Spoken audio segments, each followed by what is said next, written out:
Oftentimes, life is demanding, stressful, and just won't stop. When needing to take a break, we like to light up the charcoal and crack open a cold one. The Grilling to Get Away podcast is an ongoing conversation about all things barbecue and grilling, from our backyard to yours. So if you sometimes don't know what the heck you're doing, if you like to learn, and if you don't take yourself too seriously, you're in the right spot. Yeah, what's all right, so after you buy your rack of ribs, typically what are you going to do first? Well, I'm going to usually, sometimes I'll buy them just because they're on sale and I don't necessarily know what's going to happen. So, if that's the case, I'll throw them in the freezer. Mm-hmm. But assuming I know that I want to do the ribs, I'll usually buy a couple racks. We got the boys, there are 3 boys, and we keep having to buy more meat because they tend to eat more, right? A rack per kid, right? Yeah, almost. That's a rule of thumb. But yeah, so we'll kind of plan it out if we have that, like, hey, this week we want to do some ribs on the weekend or whatever. So then if I don't already have some, I'll go pick some up, and I'll start to prep then once I bring them back. And that's, my prep is pretty simple. I have my go-to rubs. I love our sweet heat that I put on most of my pork. But then, when I'm prepping them, maybe I'll trim a little bit of the fat off if it's fatty. But for the most part, I'm not doing too much as far as trimming or cleaning them up. When I'm doing them at home for the family, I typically tend to kind of just leave them how I get them. I'll take the membrane off the back, and then maybe a little binder on it.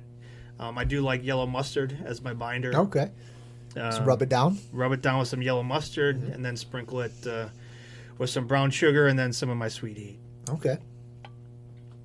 Nice. What do you typically do when you got the time? Yeah, the time for it. Yeah, where right. I can really focus on it. I'm a big fan of yellow mustard too. I've talked to a lot of people too that will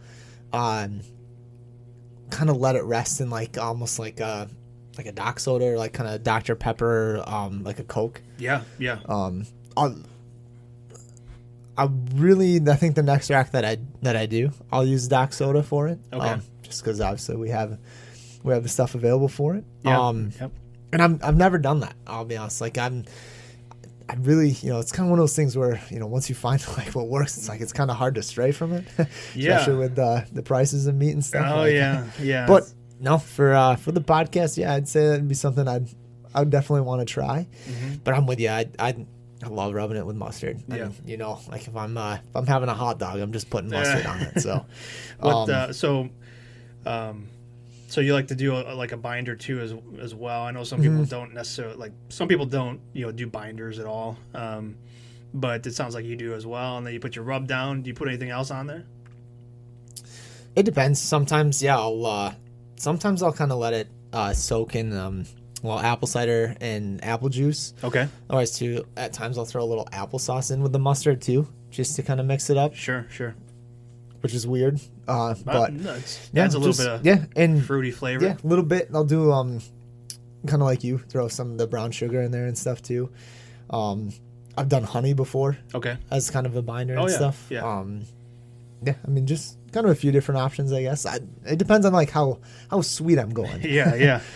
And I guess it also depends what type of temp you're doing too. I would imagine if you're doing honey on there, you're probably keeping it real low.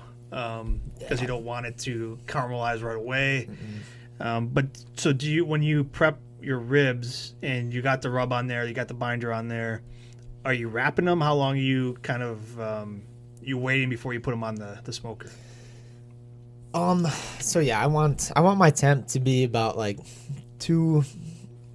probably the lowest I'd go is 225. The highest would be 275. Sure. I'd say that's a good range. Yeah. Again, it just kind of depends on, kind of what I want the bark to be like. It also kind of depends how tender I want them, right?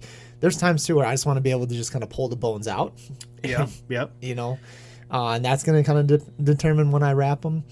But lately I've been kind of really into just your traditional ribs, right? Like where I can eat it off the bone. Not where I'm just pulling the bone clean out and stuff. Where the meat's sticking to it. Yeah, because I mean, the rule of thumb, like if you're doing a competition, you're supposed to be able to take a bite out of the meat on one of your ribs, and you should see the imprint of your teeth on those, right? Those are properly cooked ribs, but a lot of people like them fall off the bone, which means that technically they're overdone, but they taste delicious. And that's the way a lot of people like them. Yeah, it depends. Like if we were doing like rib sandwiches and stuff like that, you know what I mean? Like then I want it to slide right out and just keep it simple, right? But we're not competition guys. We are not. and if we do, we're probably doing them the way we like them anyways. Yep. So I mean, so we fall off the bone, real tender, real juicy. That's the way we like to do them, right? Yep. Okay. Yeah. So so kind of in that instance, I'd like to smoke them. Kind of hit it with about 40, 45 minutes, maybe an hour. Again, if my temp's kind of a little lower, with it being a little colder out and stuff, I'd probably go a little bit longer before I wrap them. But a lot's going to kind of depend on the bark on the top. No, I mean do you wrap them beforehand? Before you put them on? I gotcha. Yeah. A lot of times too, like I said, talked about my big pan. Your big with the pan. lid. Yeah, I like to just kind of leave them in that. But yeah, there are times too where I have kind of let them sit and soak for a bit, pulled them off, seasoned them, done all that and stuff, and then wrapped them in the cellophane. Yeah, so you same here. Like if I can get if I have time and I plan ahead, I will wrap them overnight, let the flavors kind of get into the meat a little bit. If I don't have a lot of time, a few hours, I'll let them kind of marinate in the rub and the binder and all that kind of stuff. Wrap them up with some cellophane, put them back in the fridge, and then maybe I'm prepping other meat or other food, getting the smoker ready, and then throw them on. But pull them out about a half hour before you put them on. Yeah. So try and get them up to a little bit of room temp, a little bit. I don't mind it too much if I pull them right out and put them right on. But there are some people that like to let them get up to room temp a little bit, sweat just a little bit, and then put them on. Yeah, it's like you almost kind of let it rest before you cook it. Yeah, it's an interesting concept. I know. So we've done our prep. We've pulled the membrane off the back. So that's a question. Then, do you always pull your membrane off the back? Yeah, I really do. I'll be honest. I think the first, the first rack I did, probably the first 2 or 3, man. I didn't. Okay.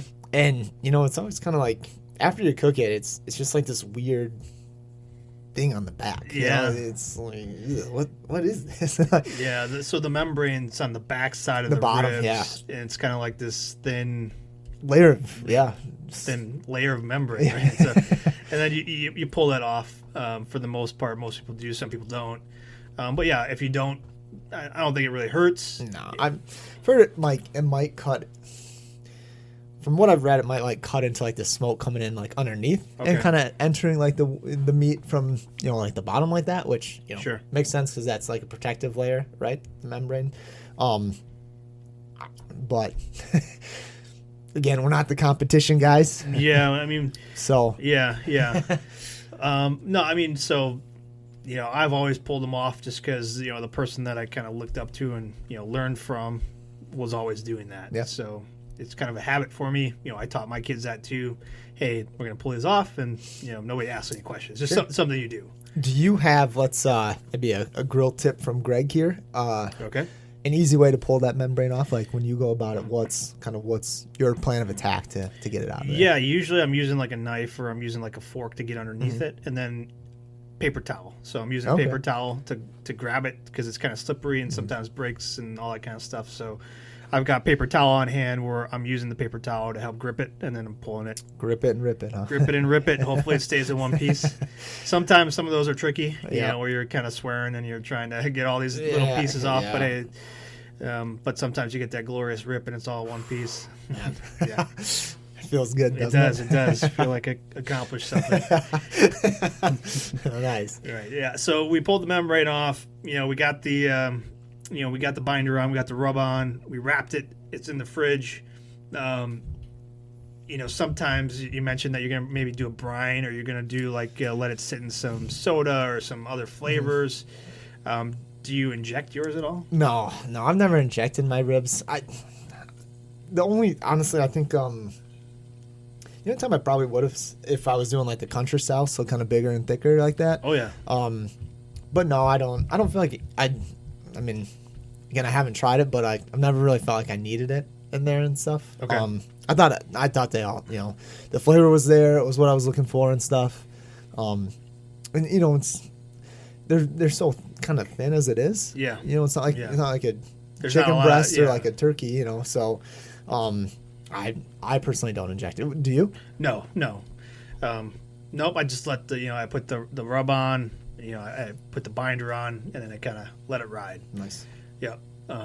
Yeah, man. So then we pull it out a little bit before we're ready to put it on the smoker and let it rest a little bit. Anything else you're doing like prep time before you're actually going to be throwing it on that smoker? Yeah. I'm gonna create like some kind of concoction to like spritz it with. Okay. Throughout the cook. Yeah. And that's again, it's kind of I think it's to each their own. I don't think you absolutely have to. I think though, like it kind of helps keep them moist. You can definitely do it too early or too late, and it can be a game changer either way. Yeah. And a lot depends on what you're doing too. I mean, so I've used like kind of the imitation butter. I can't believe it's not butter, like the spray. Oh, okay. And but again, you do it too early, and it just kind of doesn't turn out as great. But yeah, Sure. when you hit it at the right time, you kind of have to pay attention, really see like what kind of a bark you want. Oh yeah. But that's kind of that's throughout the cook, which we'll get to a little bit more in the next episode. Yeah, we'll talk. Yeah, the next time we'll talk about like actually the process once it's on the smoker. What are we doing? Yeah, and typically kind of before, obviously I'm putting it on, I'm gonna have something like that kind of ready to go in a spray bottle. Okay. What about you? Yeah, same. Like, so I'm mixing my whatever spray I'm gonna be, or mop sauce or whatever. Sure. Like, it depends on again how much time I have. I typically go to the spray bottle, so I like to do a little bit of apple cider vinegar, a little apple juice. Yeah, Yeah. keeping it sweet, huh? Yeah, maybe I like a little that. pineapple juice. Yeah.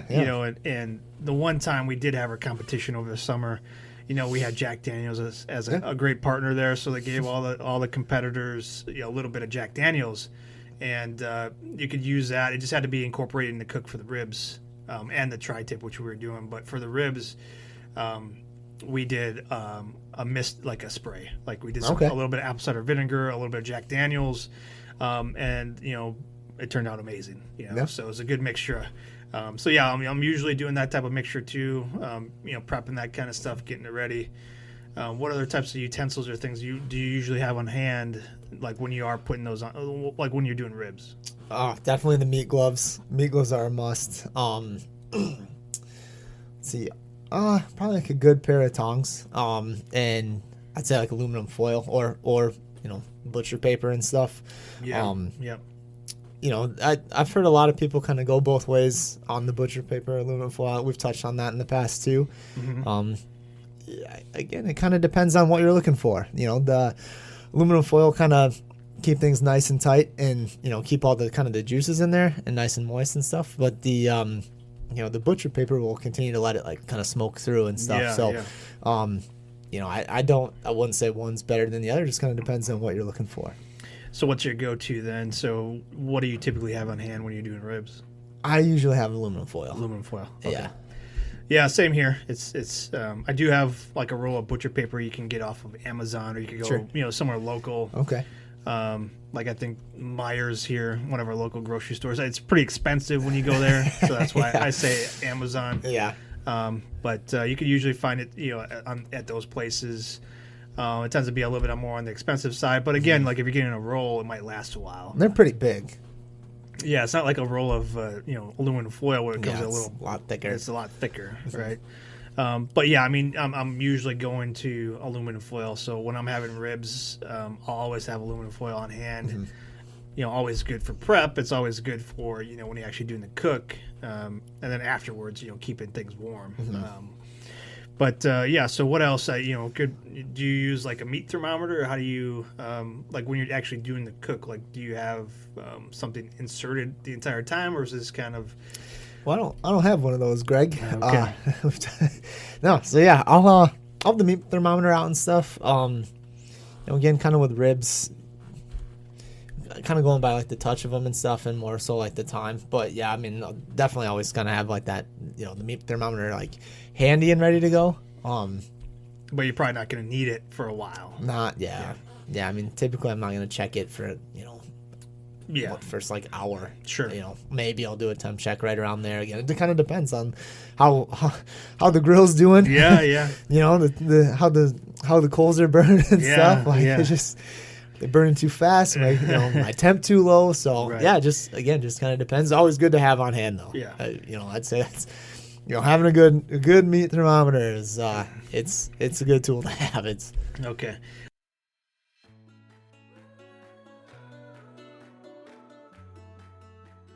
What's your preferred flavor for your wood that you're using when you're doing ribs? Man, for the ribs, honestly, I really like to do the apple whenever any kind of pork really is. Apple's my go-to. I also do cherry, but most of the time I think I'm gonna throw apple on there. This time I used apple. I also had hickory. I thought about using that one, kind of to go around. But again, with having like the dock soda and stuff, I went apple. Yeah. Okay. So I mean, I like apple as well when I'm doing any type of pork. I did some ribs the other day. I used some cherry chunks. So I do like the lighter kind of fruitier flavors when I'm doing maybe my ribs. Okay, so you got the temp up to where you want it to be. You got your smoke rolling there, and then what are you doing next? Kind of just watching that temp, continue to check it. Making sure, that I'm not over smoking it. Like I don't want to throw 5 giant chunks of wood in there, because otherwise then it just kind of turns the meat sour and it just overpowers it and kind of takes away any other flavor that, that you added to it. So typically, I'll do, So are you, so before you throw the ribs on there, are you looking for the color of the smoke that you got? Yeah. Okay. So you're looking for a lighter smoke. Yeah. Nothing real heavy where it's going to, maybe. Where it's just black, plowing out of there and stuff. Just kind of a nice, fine, easy, just making sure it's started. Typically I'll wait. I'll give it about 15 minutes before I'll throw my ribs on. Okay. So first again, dump the coals out, get it to temp. Yep. Then I'll put the wood chips in there, the chunks. A little bit before you. Little bit, yeah. So I'll give it about 10 minutes, just kind of make sure that they're rolling pretty good. The smoke's coming, but it's not like that dark black or, just billowing out of there and stuff. Yeah. It's not what I'm looking for. Just kind of a nice, again, I want it to have just a kiss of smoke, Greg. Sure, yeah. And we don't want to overpower it. Yeah, I think what some people call it is a blue smoke. So when it's coming out of your chimney or out of your vent, it's a nice light, maybe even a bluish color. Because you're right. If it gets too dark, all that stuff is going onto your meat and can sometimes make it taste I don't want to say sour, but you get the burnt, the almost campfire type of taste to your meat. Sometimes want. If that's what you're looking for, again, I've cooked over the campfire plenty of times and stuff, but not that heavy dark though. Not with that, no. Again, not with my ribs. That's not necessarily what I'm looking for. Okay, so now you got a good smoke rolling here. The temp is holding where you want it to be. Now you're throwing your racks on. Mm-hmm. Anything you're doing aside from just throwing them on? Anything else you're checking? So obviously the grates, I want to make sure that they're nice and kind of greased up a bit. So I don't want to lose any meat on there. Typically with the ribs, I don't have to worry about that, but I want to make sure my grates are nice and clean. I want to make sure if I'm going to spritz, I kind of have that ready to go too. This time I did do that. I used, I used the combination of the dock soda and some water. Just did kind of for your spritz? Yep. Okay. And you got a bottle that you bought at the store. Yep. Like a spray bottle. And do you put a tinfoil pan underneath and any I have. Yeah, I have. I didn't this time. Okay. I didn't this time. This time honestly, Greg, this rack that I got was massive. Got it from Myers. All right, yeah. The local, and when they had them on sale when you told me about it. Yep. Man, and it was huge. It was huge. So what I did, I ended up cutting it in half. And Really? yeah, I cut it in half and I stacked them. Okay. So you put one on top of the other? Yep. Oh, okay. yeah. So So you had the top one was dripping its nice juices down Yep. on the bottom one? yeah, after about an hour, rotated them All right. and let it ride, then add another wood chip on, a chunk on there and let it go for about another hour and stuff. Yeah. Spritzed it as I switched them out and stuff. So are you checking then every hour? Like how often are you checking when you got it rolling? Yeah, typically every 45 minutes to an hour is my goal. Okay, and then are you adding more coals on too as you do the like the wood chunks and spritzing, or do you do you do like the snake method where you have a bunch of unlit coals in there and then you pour the hot coals on top of it? Yeah, this time I did add a couple. It was a little bit colder. It was still holding temp pretty good, but I could see I was, losing some at the bottom. So yeah, I did add a couple. Yeah. Which, adds more of a smoke flavor as well as those kind of get going and stuff. Sure. And then it also kind of pairs well with that wood too, because they'll kind of roll, start lighting each other together. So okay, yeah. So you got your ribs on there. Mm-hmm. About every 45 minutes to an hour, you're checking the temp, you're spritzing them. Maybe you're adding some more coals. Maybe you're adding some more wood chunks to get some more, smoke rolling.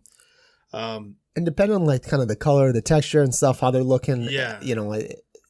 Whenever I'm checking them, do I need to wrap them? Yeah. Right. I'm once it kind of builds up that bark and stuff, I don't want to wrap them too soon. Again, I use, so I still want them to get that smoke flavor. Yeah. I have the tin foil that I typically wrap them in. Yeah. So I'm not using the butchered paper. Okay.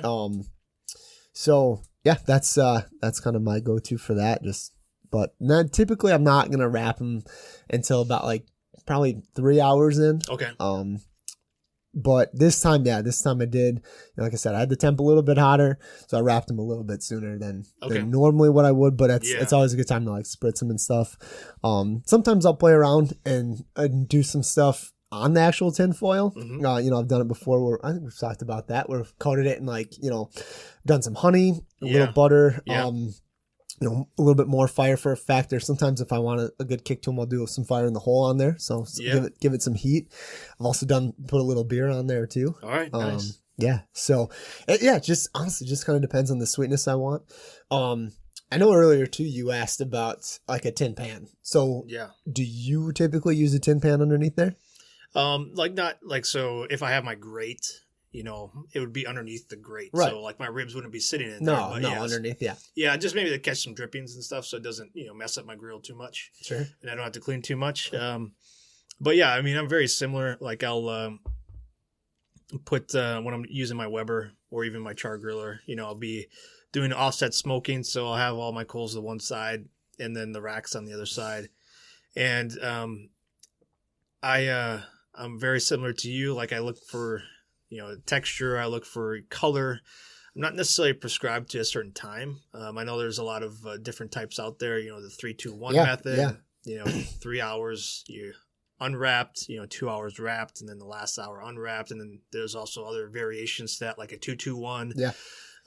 But yeah, I'm just looking, kind of gauging it, and usually it falls within that 3 hour, the first 3 hours is when I'm looking to wrap. Yeah. Does it depend, Greg, too, on what you're feeling that day, right? So do you want, I guess, how tender do you want the meat? Do you want to pull the bones out? Yeah. Do you want to eat it off the bone and stuff? I mean, so I think does that kind of come into play too on your temp, how long you're cooking for, whether you wrap them, how soon you wrap them, and all that? Yeah, the ones I just did the other day, I had all day. So there you go. What a good problem to have. I know. I wasn't in a rush on these, and these are the ones I wanted to fall off the bone. Yep. So I can. We were gonna have these for supper. It wasn't a competition or anything like that. But yeah, so I had plenty of time, and I was just really kind of going off of look and feel. So after the first 3 hours, temp was holding real nice. And then I looked at them, they're starting to pull back a little bit from the bone. So I was like, all right, let's get these wrapped. And so I sprayed them down a little bit more. Okay. What'd you spray with, Greg? Actually similar. So, nice. There, boy. Yeah. So I had some Doc soda. And so it's a pepper soda, like Dr. Pepper. Mm-hmm. And then I watered it down. Hint of cherry too. Yeah. So I watered it down just a bit. And that's what I was using for my sprays. Nice, yeah. Yep. And then when I wrap, I use tinfoil this time. So I used, so I double wrap. So I put 2 pieces of tinfoil down. Always smart to double wrap. Yeah. You never know when it's going to break. Yeah. And then when I put them down, and this is what I'll ask you next is, so I put a little layer of honey. I put some brown sugar, and then I put some butter. Yep. Put it down. I'll spray my ribs down one more time, and then I'll put it meat side down. So my meat side is down into that, and then in the back end, before I wrap it, I'll do the same thing on the other side. So I'll put honey on the back side. I'll put brown sugar and some butter. I'll spray it down, and then I'll wrap it. Yeah. And then I put it back on the meat side down. Yeah. So the meat's sitting in the juices. Yeah, and then it kind of allows it to flow through on the back end too and kind of get down there. As long as you get that membrane off, it should just kind of creep in there for you and get that flavor in there. Yep. And that's the only thing that's the only prep or only tip I kind of took away from some of the competition. Grill tip from Greg. Yeah, that doing it to both sides. Sure. So not just the meat side, doing the same exact thing to the bone side. And I think it's helped, really step up my rib game, in the backyard. Yeah. The family loves it. So I've always had good outcomes when I do that. So double wrap it, there's a tip. So in case you need to do that, and I was using aluminum foil. And then, if you're putting so many additional flavors on there, make sure that, you're doing it to both sides and not just the meat side. Yeah, I think that's a good way to go. I mean, so Greg, we both use Dock Soda on this one. Do you have kind of another spritz method that you'll use? Yeah. So, one that I really liked and it really adds to it is, I've used some Jack Daniels in the past. Ooh. Yeah. So it's a Jack Daniels water and then a little, apple juice mixture. And, I'll mix that up a little bit and then I'll use that as my spritz. So real nice flavors. And if I'm using like that type of maybe more of a mellow type of spritz, depends on the flavors. Again, I'm probably not using like my cherry wood. I'm probably using like maybe a Jack Daniel's chip or maybe something like a pecan. Okay. A lighter wood. Not so much fruity flavor because I want a different type of flavor when I bite into that. Nice. Okay. No, that's awesome. And then what about, you mentioned the drip pan. Do you ever put anything in the drip pan? Like any kind of water, like apple juice or kind of some of that mixed too? So maybe that you get some of the flavor out of that up in there? Yeah. So if I'm using, and usually when I'm using my Weber Smoky Mountain, it has the water pan in there. Yep. If I'm using that, I'll probably put some apple juice in there. Okay. Maybe even if I have a little Jack Daniels to spare, maybe put a shot in there. I usually don't have much to spare though. Yeah, shot for the smoker, shot for me. But sometimes I will. Yeah, if I'm looking to if I have time and I'm like, all about the time, isn't it? If I have some time here, I will add a little bit of moisture in there because it's going to cool down. Yep. The inside of the smoker or the grill. So if I have time, for sure. If I'm feeling froggy and I want to try something different, like jumping. Yep, I will. All it's all about what type of mentality am I in? Is this like one I need to get done real quick and this is just to feed my family and have something good, or is it like, hey, let's experiment a little bit, let's see what happens here. It all kind of depends on the mood. Yeah, man. I'll be honest. So one time, I had the time. Had some stuff at the house, and I did a little water, a little apple juice, put a little applesauce down in there. I did some brown sugar and some mustard. And stirred it all up. Really? Put that underneath it. Okay. Figuring it'd kind of boil, let it kind of soak into the meat a little bit too. And, did it work? Man, I'm hesitant to say yes. I think. Yes, no. It was.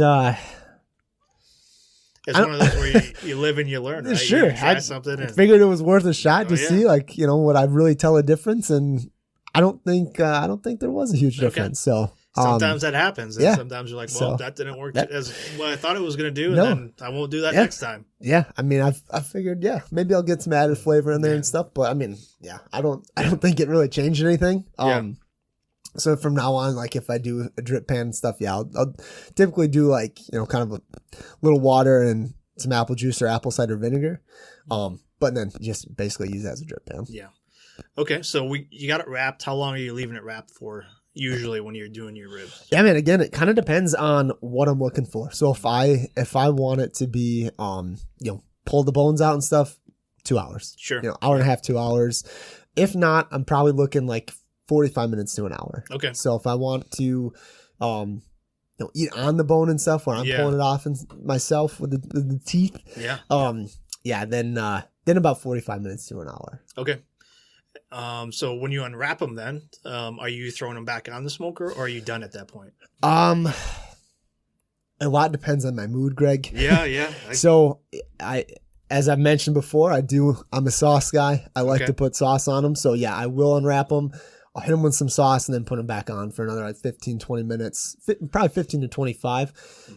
By that time, I'm not adding any more charcoal. I'm letting the temp just drop, but I'll probably close, You're putting I want it to bake on just a little bit. Are you putting them right over the coals then? No. Okay, still smoking it? Yep, just on the backside. Okay. Yeah, so I'm kind of the opposite. Like I'm not I know you are, yeah. I'm not that big of a sauce guy. I have done it before and they turn out well, but usually at that point, again, I'm the same. Like I'm usually looking at an hour and a half, 2 hours wrapped. And then I'll check it. And if it's like the bones are pulling back and it's looking like it's in a good spot, I'll actually take them off, maybe let them smoke for another maybe half hour or so, meat side up. Do you spritz again too? No, I'm probably done spritzing at this point. Yep. I'm really getting ready to finish. So, and then the last maybe 15 minutes, I'm putting them meat side down right over the coals. Okay. I want them to crisp up a little bit on the top. I'm really watching them though. I don't want them to go too much. This is more just like maybe caramelize some of that stuff that's been sitting in there. The brown sugar and stuff. Crisp them up just a little bit, and then I'm pulling them off, and I'm getting them ready to slice up. Yeah. What's your temp at about at this point? Yeah, I mean, again, like it's usually still between the 200, 225-ish. So dropped, about what, 25, 50 degrees? Yeah. I try and keep it either between 225 and 250 the entire time. And, again, like towards the end, it's, we're getting ready to pull them off. I'm probably not going to add more coals on there. I'm kind of let it ride. Yep. And then when they look ready, if they're ready to go, I'll smoke them just a little bit more. I'll open up the tin, keep some of those juices though. Don't pour that stuff out. Yep. And then I'll take them out, put them right over the coals, meat side down to char them up a little bit. But then guess what? They're going right back into that tin foil with the juices. And then that's where they'll kind of rest until. For how long? Yeah, again, maybe 15 minutes. Okay. At that point, I'm done. I'm putting them back in the juices.